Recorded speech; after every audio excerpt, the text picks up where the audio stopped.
Hi everyone, in front of me I've got Samsung Galaxy A36 and let me share with you how to change the wallpaper on this device.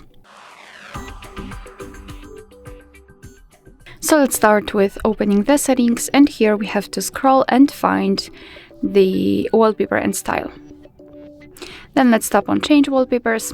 And as you can see here, we've got pre-installed options from which we can choose. So of course you can tap on get more wallpapers and you will be transferred to the Galaxy themes and you can choose something from those options. I will find something in the pre-installed options, for example this dog.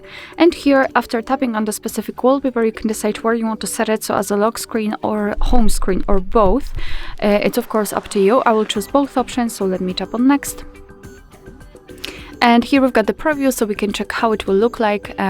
So if you're happy with the results, just tap on done in the right upper corner.